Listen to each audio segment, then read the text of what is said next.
சங்கீதம் 77. நான் தேவனை நோக்கி என் சத்தத்தை உயர்த்தி கெஞ்சினேன். என் சத்தத்தை தேவனிடத்தில் உயர்த்தினேன். அவர் எனக்கு செவி கொடுத்தார். என் ஆபத்து நாளில் ஆண்டவரை தேடினேன். இரவிலும் என் கை தளராமல் விரிக்கப்பட்டிருந்தது. என் ஆத்துமா ஆறுதல் அடையாமற் போயிற்று.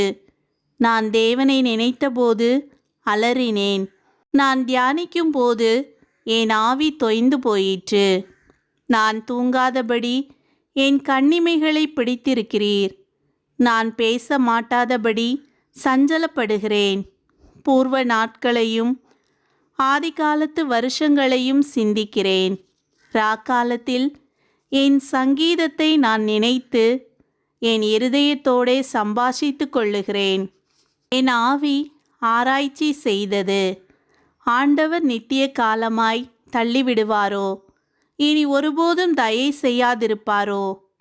அவருடைய கிருபை முற்றிலும் அற்று போயிற்றோ? வாக்குத்தத்தமானது தலைமுறை தலைமுறைக்கும் ஒளிந்து போயிற்றோ? தேவன் இரக்கஞ்செய்ய மறந்தாரோ? கோபத்தினாலே தமது உருக்கமான இரக்கங்களை அடைத்து கொண்டாரோ என்றேன். அப்பொழுது நான், இது என் பலவீனம். ஆனாலும் உன்னதமானவருடைய வலது கரத்திலுள்ள வருஷங்களை நினைவு கூறுவேன். கர்த்தருடைய செயல்களை நினைவு கூறுவேன்.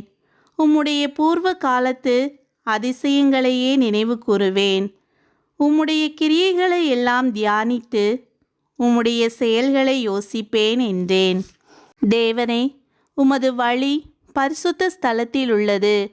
நம்முடைய தேவனைப் போல பெரிய தேவன் யார்? அதிசயங்களை செய்கிற தேவன் நீரே. ஜனங்களுக்குள்ளே உம்முடைய வல்லமையை விளங்க பண்ணினீர். யாக்கோபு யோசேப்பு என்பவர்களின் புத்திரராகிய உம்முடைய ஜனங்களை உமது புயத்தினாலே மீட்டு கொண்டீர். ஜலங்கள் உம்மை கண்டது. தேவனே, ஜலங்கள் உம்மை கண்டு தத்தளித்தது. ஆழங்களும் கலங்கினது. மேகங்கள் ஜலங்களை பொழிந்தது. ஆகாய மண்டலங்கள் முழக்கமிட்டது.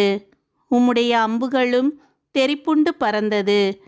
உம்முடைய குமுறலின் சத்தம் சுழல் காற்றில் முழங்கினது. மின்னல்கள் பூச்சக்கரத்தை பிரகாசிப்பித்தது. பூமி குலுங்கி அதிர்ந்தது. உமது வழி கடலிலும் உமது பாதைகள் திரண்ட தண்ணீர்களிலும் இருந்தது. உமது காலடிகள் தெரியப்படாமற் போயிற்று. மோசே, ஆரோன் என்பவர்களின் கையால் உமது ஜனங்களை ஒரு ஆட்டு மந்தையைப் போல வழி நடத்தினீர்.